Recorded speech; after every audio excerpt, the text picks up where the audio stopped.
I am ready to keep company with God, to court the presence. For too long, I have been a secret admirer. By unknown author. And as I pondered this thought while I was preparing this talk for today, what began to happen in my head was, no, I don't want no scrub. Scrub is a guy that can't get no love from me. What? Why has TLC been haunting me as I considered what it means to allow Spirit to move as me? No, I'm not gonna give you none, but no, I don't want none of your time. No, I don't want no scrubs. What does that have to do with it? But I'm telling you, the soundtrack of this talk is No Scrubs by TLC. And what I realized is this idea that I want to keep company with God and court the presence means I ain't got no time for no scrubbity scrub thoughts in my head. I have no time for the BS that is in the way of me courting the presence right in the center of my own being. Right?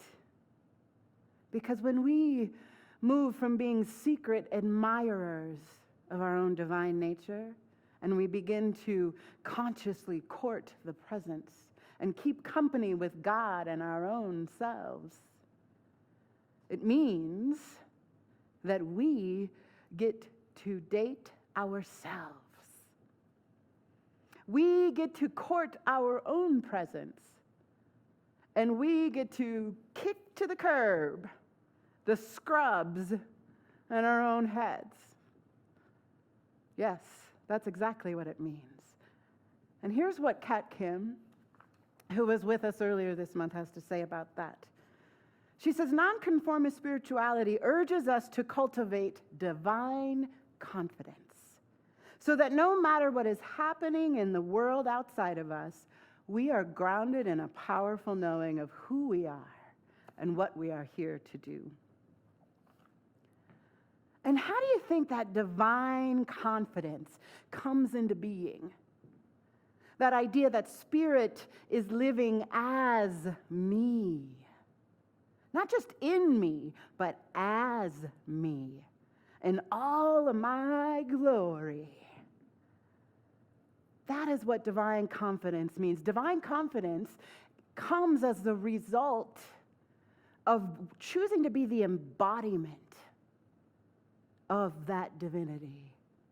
Choosing to let it take up room and live in every fiber and cell of your being. Which means you ain't got no room for the BS. And when we burn away, like we talked about last time, anything that is unlike our true nature, what remains is true love. And when we cultivate the love that we are, and we decide to nurture a relationship with our divine nature, it's much like dating ourselves. And it's worthwhile, and it is not selfish, and it is not self-indulgent, because when we do this, when we do the work and the practice and the understanding of allowing Spirit to move as us, what we do is we welcome the holy nature of who we are, the holy and the whole of ourselves. Which means we get to know every nook and cranny of our own being. We become fascinated with our whole nature, and in doing so, our presence becomes the presence. And that, out in the world, makes all the difference. When we are courting the presence of our own divine nature and keeping company with God and our own being, we allow that to fill us, to overflow. We allow that to be the radiation moving from us. We become a transmutation station.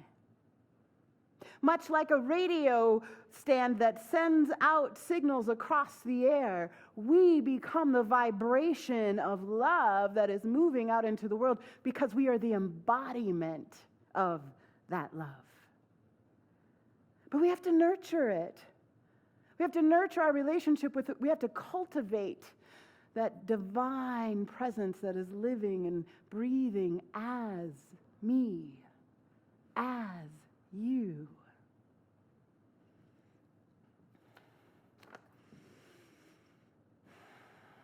Carl Jung says, "How can I be substantial if I do not cast a shadow? I must have a dark side also if I am to be whole." What's the difference between having a dark side and being a scrub? What is the difference?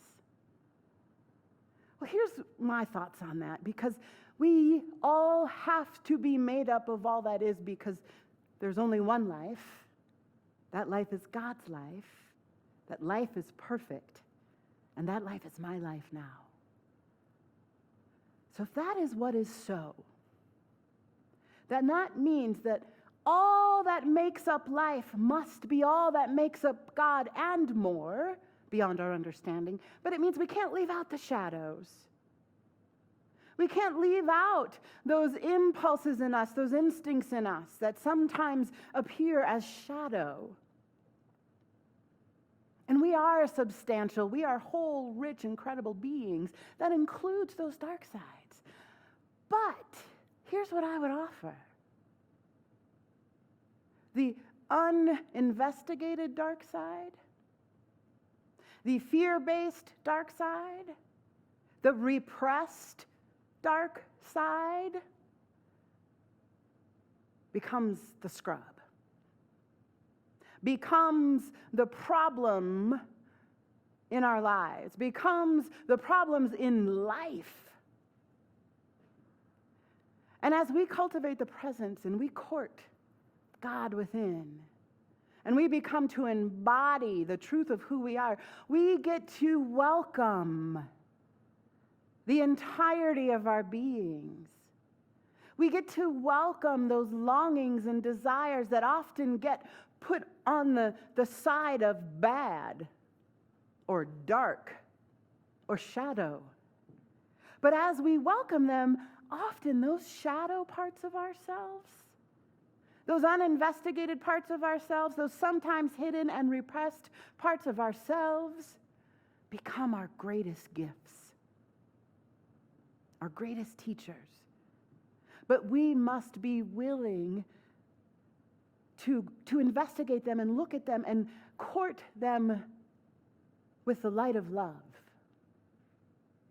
with absolute compassion for our wholeness. I remember as a young woman in high school, and I was wrestling with my sexuality because I kind of had a crush on everybody.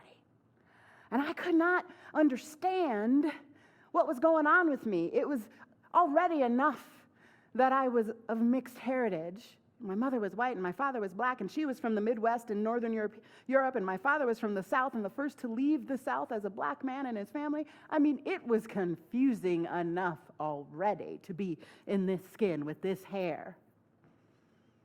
And now I have crushes on boys and girls?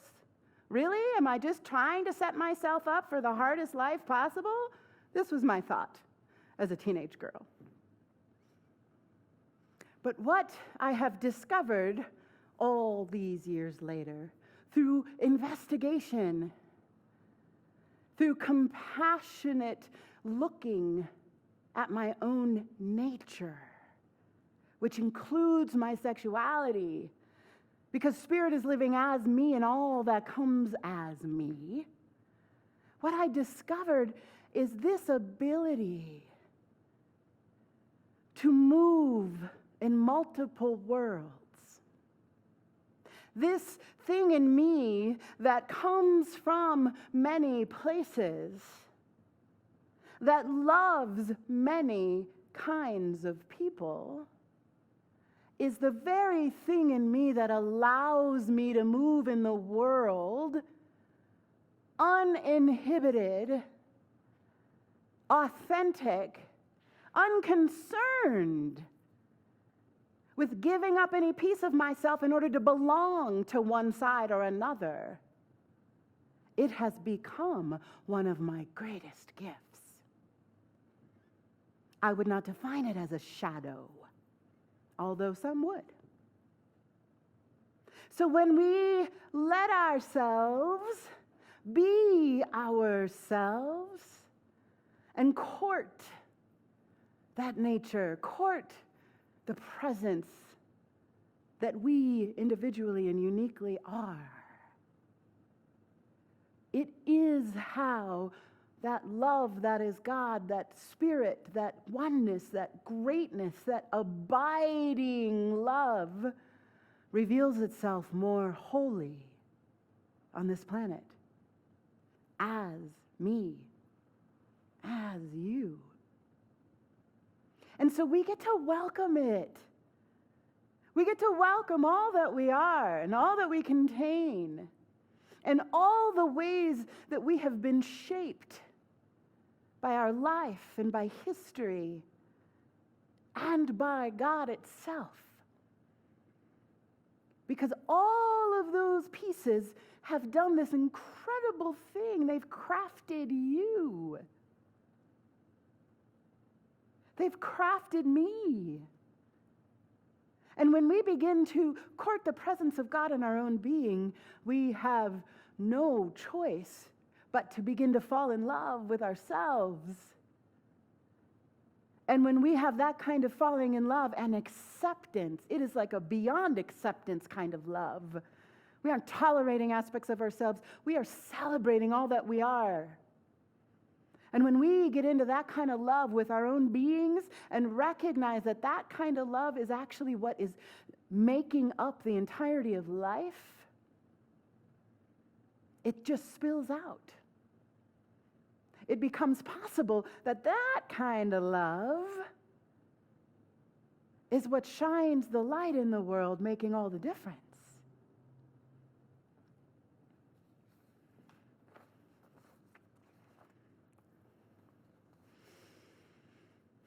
Danielle Laporte, a modern-day mystic and author and all-around badass, says, "Self-compassion is your brightest light source. Shine it on your deepest pain. Keep giving love to what you find in the dark. Keep looking, listening, and loving. Your radiance will astound you. Keep looking, listening, and loving, because your radiance will astound you." And you know what I'm going to share with you is that listening and that looking and that loving is another way to say spiritual practice. I know.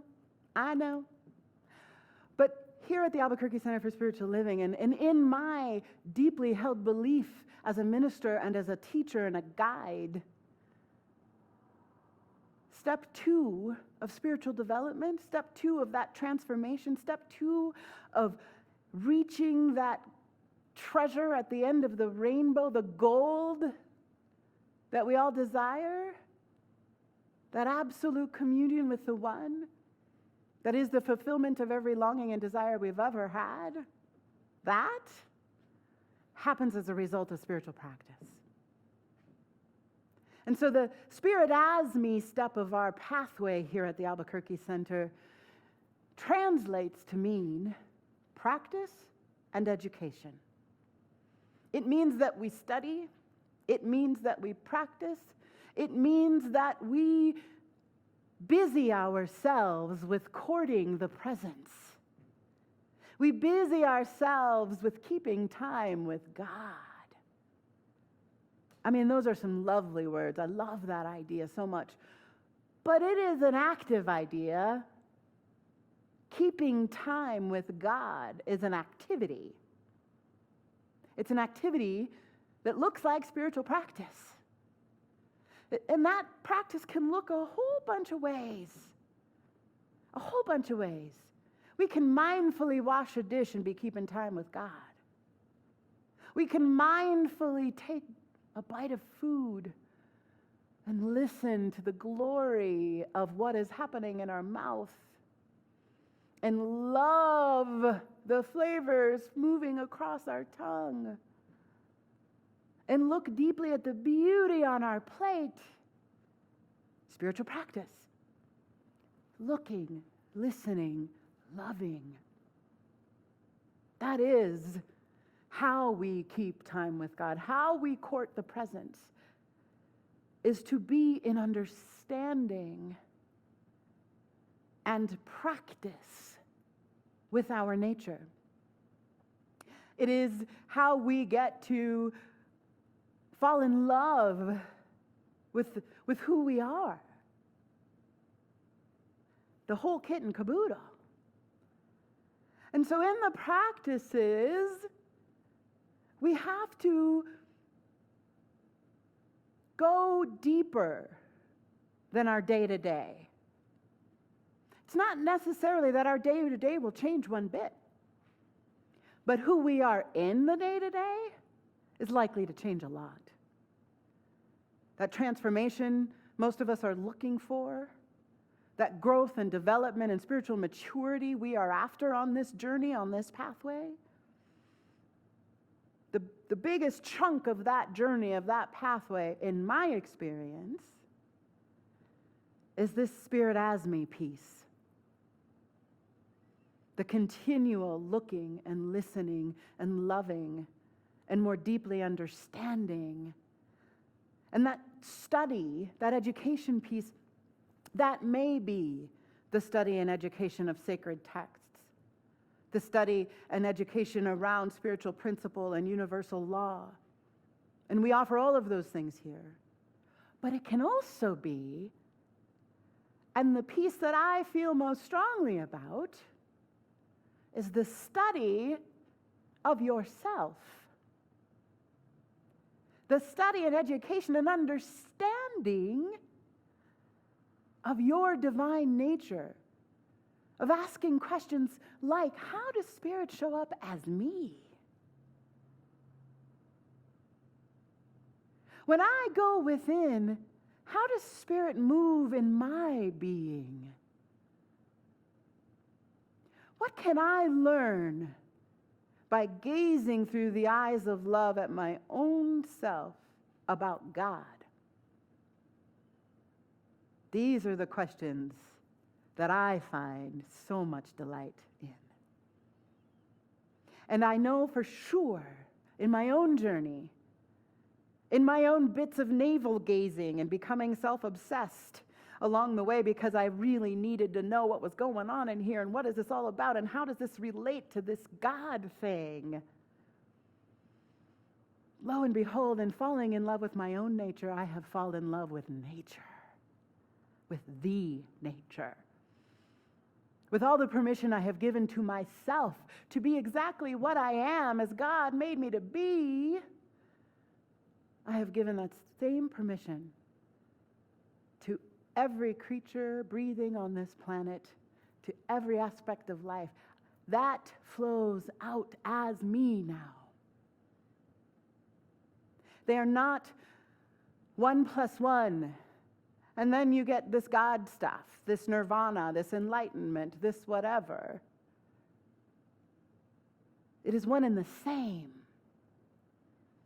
This deepening of understanding, this courting the presence of God within, is the very same practice as courting the presence of God without, because it's one.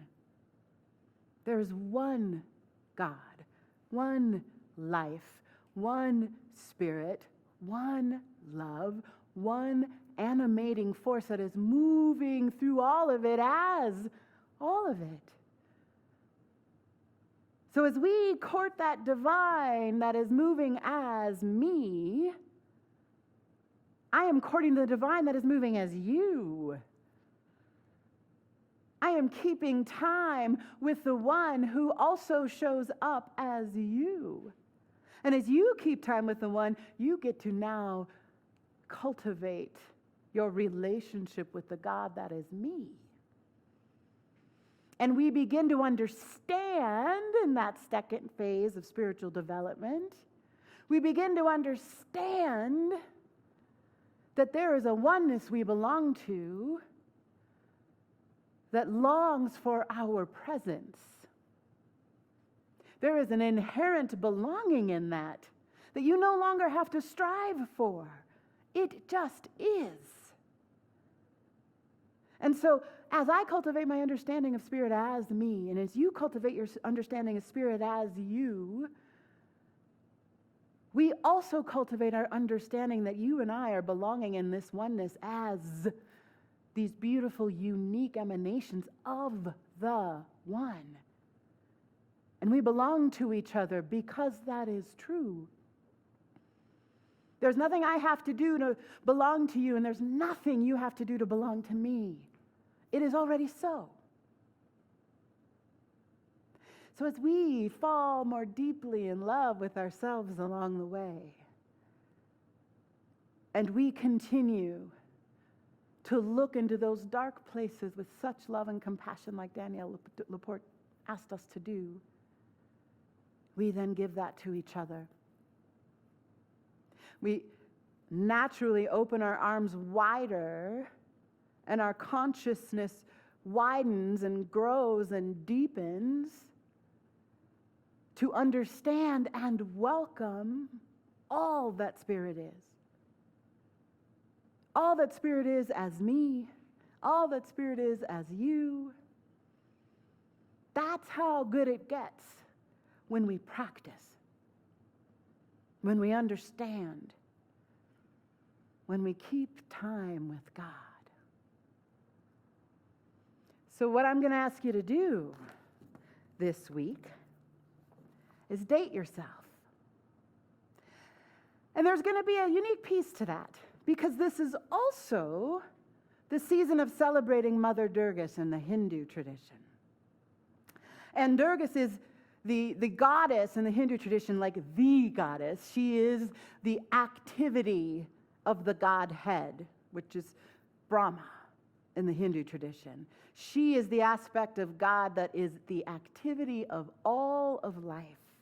She is the motherly power behind all of life and creation. She's a divine warrior triumphing over all that is no good.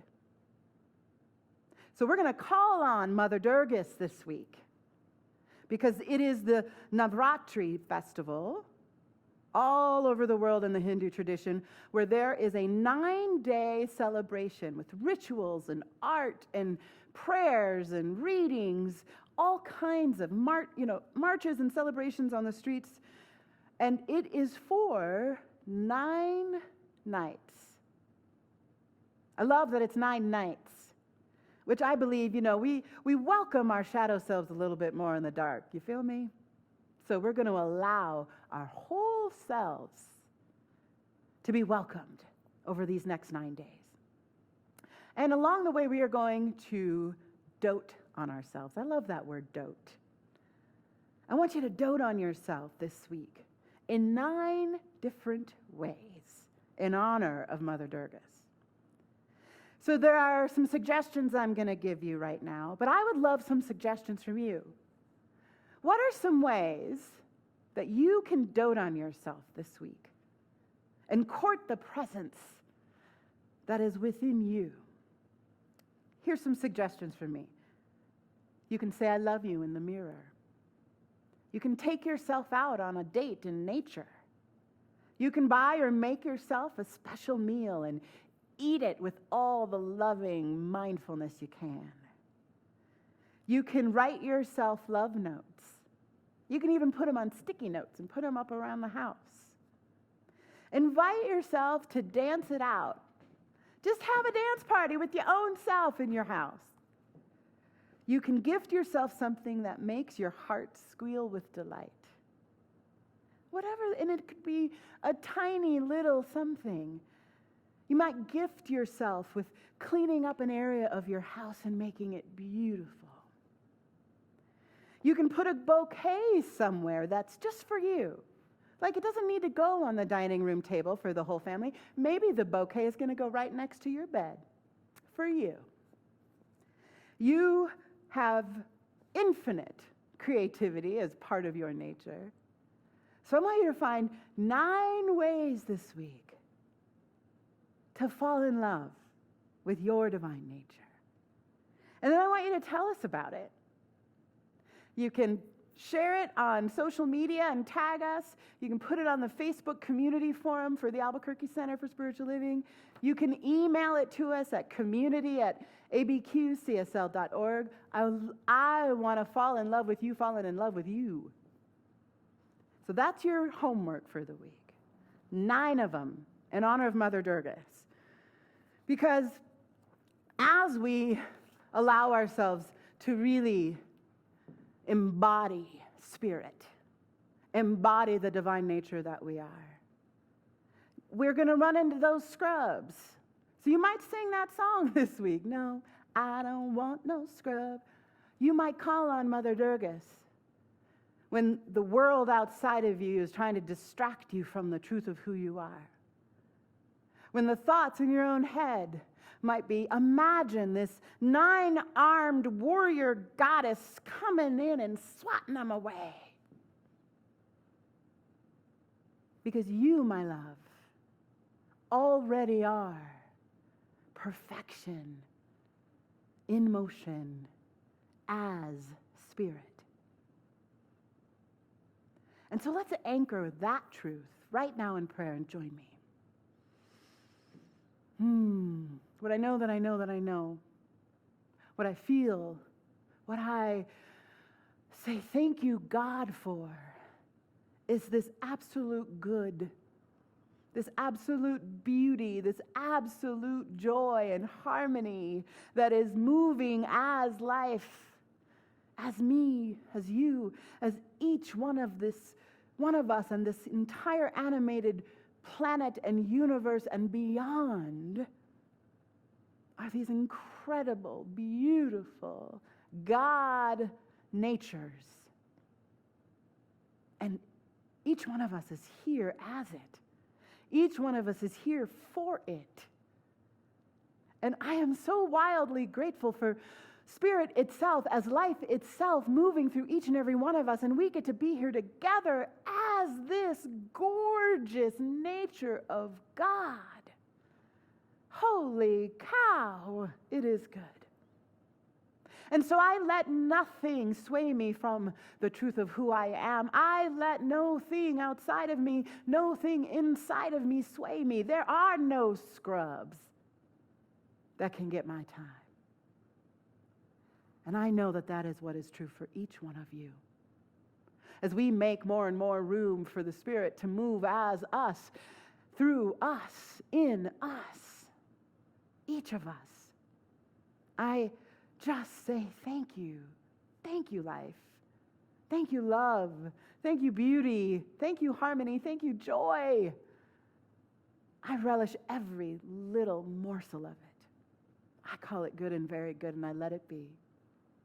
So anchor this with me, and so it is.